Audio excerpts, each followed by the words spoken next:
European has what came out of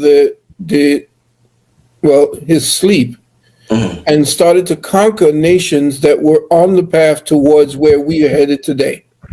And what they did was jack information that took thousands of years to develop to this point.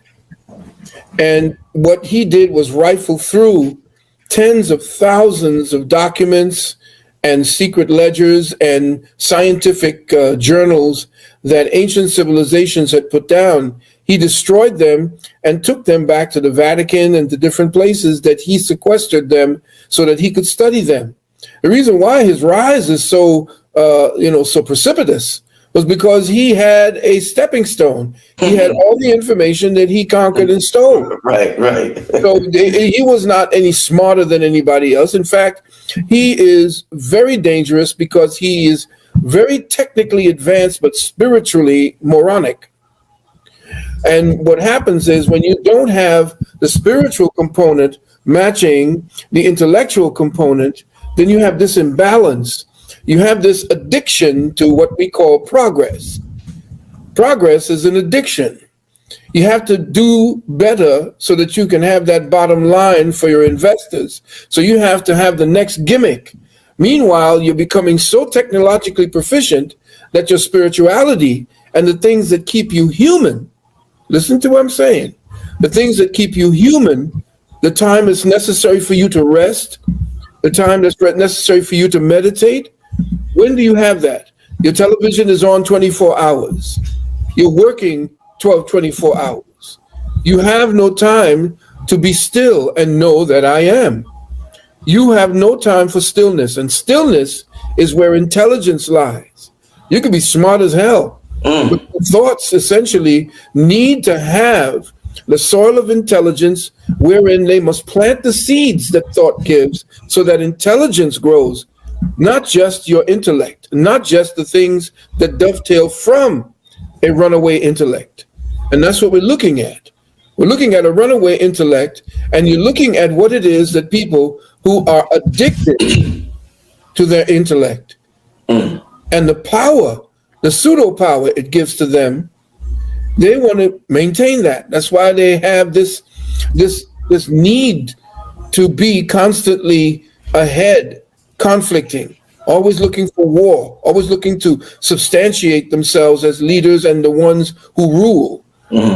See, because he can't go beyond this particular flesh. That's why he has to create things to cover the flesh, to enhance. He has to have put on artificial melanin. That's what Iron Man is. Iron Man is hiding behind the suit, artificial melanin. Like everybody else, you look at everything in television today. Everybody is putting on these suits that's giving them hyper this and hyperhuman. They're not using the original technology, which is your body and your mind and the first eye. They're not using that technology because they're deficient in it. They're deficient in something that you are richly blessed with, and a lot of our brothers and sisters. It's called melanin. And melanin is an intelligence.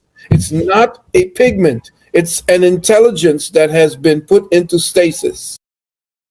We have to, wake up to getting at peace with our spirit, because this physical world is going down. It has to. In order for the spirit, since they're opposites, they can't occupy the same space at the same time. One has to give way to the other. And since we're moving into a spiritual time, that means we have to, there's going to be a breakdown or a degradation of the physical world, at least until it comes into balance, you see. So that's what we have. That's the part of what the Matrix is talking about, unplugging. You see, in other words, coming out of the limitations and the restrictions that someone has imposed upon you, you see, through emotional manipulation, you see, and through your own personal,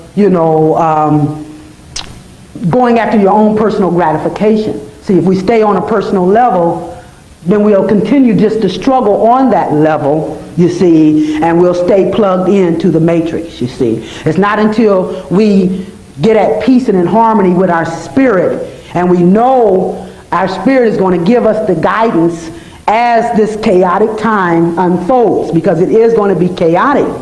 But if you're in harmony with your spirit, you fear nothing, you see. You understand that this energy that is breaking down is only breaking down for a new beginning. That's what transformation is, the death of the old so there can be a rebirth of the new at a higher level. We want the apocalypse because we want the end of this, because it's not until this is moved out of the way that the new can open up at a higher level, the new that we will be ruling, you see.